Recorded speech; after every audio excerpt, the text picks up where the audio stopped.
Hello and welcome to the world of chemistry. आज हम देखने जा रहे हैं, वैसे तो हमने शुरू किया था केमिकल प्रॉपर्टीज ऑफ अल्कोहल और उसमें हमने तीन प्रॉपर्टीज देखी है, जिसमें हमने सबसे पहले देखा है action with metal, active metal के साथ अल्कोहल कैसे रिएक्ट होता है। सेकंड हमने देखा था कि एसिडिक नेचर ऑफ अल्कोहल क्या है। थर्ड हमने देखा है कि अल्कोहल जो है वो वीक एसिड है as compared to water, water से भी वीक एसिड है। और अब नेक्स्ट लास्ट नंबर हम इसमें हम देखेंगे ईस्टरिफिकेशन। ईस्टरिफिकेशन यानी कि ईस्टर को प्रिपरेशन करना है। ईस्टरिफिकेशन यानी कि क्या है, हम यहाँ पर ईस्टर को प्रिपरेशन करने वाले हैं। तो होता क्या है, देखिए, when alcohol reacts with, alcohol को अगर हम रिएक्ट करेंगे कार्बोक्सिलिक एसिड के साथ या फिर एसिड अनहाइड्राइड के साथ या फिर एसिडिक क्लोराइड के साथ, ठीक है, इन तीनों में से कोई भी एक कंपाउंड ले लो, एक रिएजेंट ले लो और उसके साथ अल्कोहल को अगर हम रिएक्ट करेंगे तो हमें मिल जाता है ईस्टर। तो क्या मिलता है यहाँ पर, हमें ईस्टर मिल जाता है। लेकिन मैंने फर्स्ट रिएक्शन लिख दी है, ये जो लिखा है ROH, ये क्या है, ये है अल्कोहल, ठीक है। RCOOH ये है एसिड, कार्बोक्सिलिक एसिड, ठीक है। और कार्बोक्सिलिक एसिड और अल्कोहल रिएक्ट होने के बाद होता क्या है, यहाँ पर ईस्टर फॉर्मेशन हो जाएगा। क्या फॉर्मेशन हो जाएगा, ईस्टर फॉर्मेशन हो जाएगा एंड वाटर मॉलिक्यूल जो है वो बाहर निकल जाएगा, ठीक है। अब एग्जैक्टली ये रिएक्शन होती कैसी है ये देखते हैं। मान लो ये देखा मैंने, ये लिख लिया अल्कोहल ROH, ठीक है, ये है अल्कोहल प्लस कार्बोक्सिलिक एसिड है, मैं इसको इस तरह से लिखता हूं C डबल बॉन्ड O, एक minute, HO C double bond O RC double bond OOH, समझ में आया, यही है वो। ये देखो, ये R, उसके बाद ये C, ऑक्सीजन ऑक्सीजन, ये ऑक्सीजन और एक ऑक्सीजन और ये हाइड्रोजन, तो ये हाइड्रोजन, ठीक है। तो कार्बोक्सिलिक एसिड लिख दिया। फॉर अब क्या होगा, ये जो रिएक्शन है ये इन प्रेजेंस ऑफ एसिड में होती है। एसिड यहाँ पर यूज किया जाता है H2SO4 यानी कि सल्फ्यूरिक एसिड। सल्फ्यूरिक एसिड ही क्यों यूज करते हैं, because it is a dehydrating agent. Dehydrating agent इसका मीनिंग होता है ये वाटर मॉलिक्यूल्स को रिमूव करता है, ठीक है ना। अब यहाँ पर देखो, ये फर्स्ट मैंने यहाँ पर लिखा है, यहाँ पर मैंने दिखाया कि it is a reversible reaction, क्योंकि फिर से ये वाटर मॉलिक्यूल क्या करता है, रिएक्ट होता है ईस्टर के साथ और अल्कोहल और एसिड फॉर्मेशन होता है।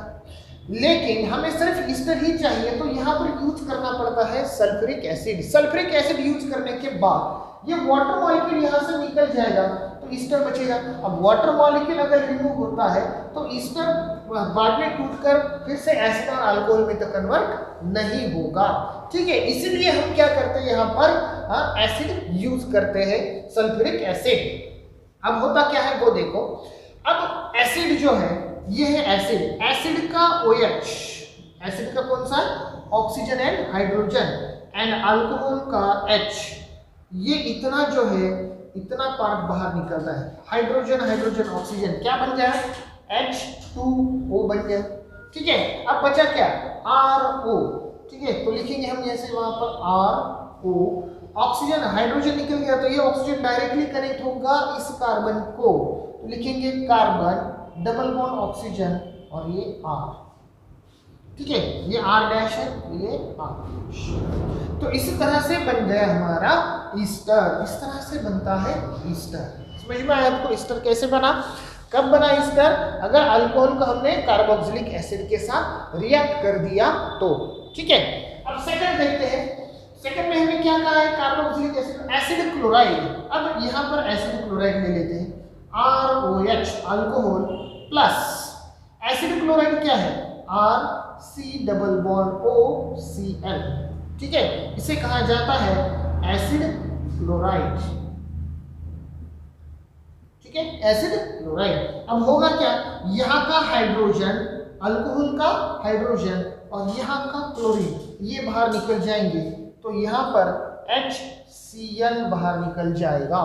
क्या बाहर निकल जाएगा, HCl, यहाँ का हाइड्रोजन और यहाँ का Cl। अब बाकी बचा क्या, RO, और ये RO कहाँ पर लगेगा, इस कार्बन पर, जहां से Cl निकला है वहीं पर, तो इसको हम ऐसे लिखेंगे, ये लिखता हूं मैं पहले RC डबल बॉन्ड O। अब इस क्लोरीन की जगह ये ऑक्सीजन और ये आर लिखेंगे, ऑक्सीजन और ये आर। तो क्या बन गया यहाँ पर ईस्टर फॉर्मेशन हुआ और HCl जो है वो बाहर निकल गया है। अब ये जो रिएक्शन है ये रिएक्शन होती है in presence of pyridine. Pyridine एक बेस है, पिरिडीन क्या है, एक तरह का बेस है। अब इन प्रेजेंस ऑफ पिरिडीन क्यों रिएक्शन होती है, ये बिकॉज ये क्या करता है, HCl को न्यूट्रलाइज करने का काम करता है। हाइड्रोक्लोरिक एसिड को न्यूट्रलाइज करने के लिए हम यहाँ पर बेस पिरिडीन यूज करते हैं। और अल्कोहल से हम क्या फॉर्मेशन करेंगे, ईस्टर फॉर्मेशन करते हैं। समझ में आया। और लास्ट क्या कहा है, एसिड अनहाइड्राइड। अब एसिड अनहाइड्राइड के साथ लिखिए कैसे होगा, यहाँ पर लिखता हूं मैं ROH, ये है अल्कोहल, ठीक है, प्लस एसिड अनहाइड्राइड। तो एसिड अनहाइड्राइड इस तरह से लिखा जाता है, ये है उसका स्ट्रक्चर एसिड अनहाइड्राइड, ओके। और एसिड अनहाइड्राइड के साथ रिएक्ट होने के बाद यहाँ पर फॉर्मेशन क्या होगा, यहाँ पर फॉर्मेशन होगा RC double bond O OR plus RCOOH। एक होगा ईस्टर फॉर्मेशन और दूसरा होता है acid formation. Easter and acid यहाँ पर फॉर्मेशन हो जाएंगे। समझ में आया आपको क्या होगा, यहाँ पर ईस्टर एंड एसिड यहाँ पर फॉर्मेशन होगा। एग्जैक्टली ये कैसी रिएक्शन होती है इसके बारे में भी देखो। अब ये ऑक्सीजन है, इसका मैकेनिज्म मैं शॉर्ट में बताता हूँ। और ये RC डबल बॉन्ड O, यहाँ पर ये ऑक्सीजन, ये C डबल बॉन्ड O और ये R, ठीक है। अब ये होगा यहाँ पर लोन पेयर्स, ये ऑक्सीजन की लोन पेयर्स क्या करने वाली है, यहाँ पर इस कार्बन पर अटैक करेगी और ये यहाँ से ब्रेक होगा, ये बॉन्ड। तो क्या होगा देखो RO, ये ऑक्सीजन इस कार्बन के ऊपर, तो मैं लिखता हूँ यहाँ पर RO, ये ऑक्सीजन इस कार्बन के ऊपर, तो लिखा ये C, कार्बन को डबल बॉन्ड ऑक्सीजन और यहाँ पर R, तो RC डबल बॉन्ड OR, ठीक है, ईस्टर बन गया हमारा। और बाकी बचा क्या, RC डबल बॉन्ड O और यहाँ पर O माइनस, बाकी यहाँ पर एक हाइड्रोजन भी है, इसको लिखते हैं इस तरह से हाइड्रोजन H प्लस। और बाकी बचा क्या है, ये देखो ये RC double bond O, C double bond O और ये O, लेकिन ये ऑक्सीजन कैसे होगा, माइनस होगा। तो होता क्या है, यहाँ का ये जो ऑक्सीजन माइनस है वो यहाँ का हाइड्रोजन ले लेगा।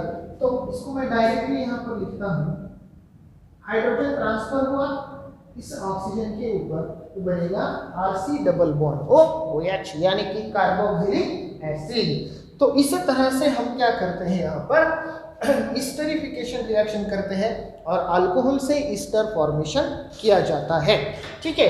इसमें और एक चीज बतानी जो है वो है आइसोट्रोपिक ट्रेसर टेक्निक। अब यहाँ पर जो मैंने बताया था कि अल्कोहल का सिर्फ हाइड्रोजन और एसिड का OH ही जाता है, ये मैंने कैसे कह दिया, हो सकता है कि यहाँ का OH और यहाँ का H निकल जाए तो भी वाटर मॉलिक्यूल ही निकलेगा, लेकिन एक आइसोट्रोपिक ट्रेसर टेक्निक है, उस टेक्निक ने ये प्रूव कर दिया है कि जब भी ये रिएक्शन होगी तो कार्बोक्सिलिक एसिड का OH एंड अल्कोहल का H यही बाहर निकलता है, क्योंकि अल्कोहल जो हमने यूज किया था उसमें जो ऑक्सीजन था, उसमें ऑक्सीजन का मास क्या होता है, जनरली 16 होता है, ठीक है, लेकिन हमने यहाँ पर ऑक्सीजन 18 यूज किया था। और जब इस तरह में देखा गया तो ऑक्सीजन 18 वैसा का वैसा ही है। इसका मतलब क्या हुआ, ऑक्सीजन जो है वो अल्कोहल का ईस्टर में आया है। इसलिए मैंने कहा कि एसिड का ऑक्सीजन बाहर निकलता है, अल्कोहल का ऑक्सीजन बाहर नहीं निकलेगा, और इस तरह से हम बनाते हैं ईस्टर। तो इस मेथड को कहा जाता है ईस्टरिफिकेशन मेथड।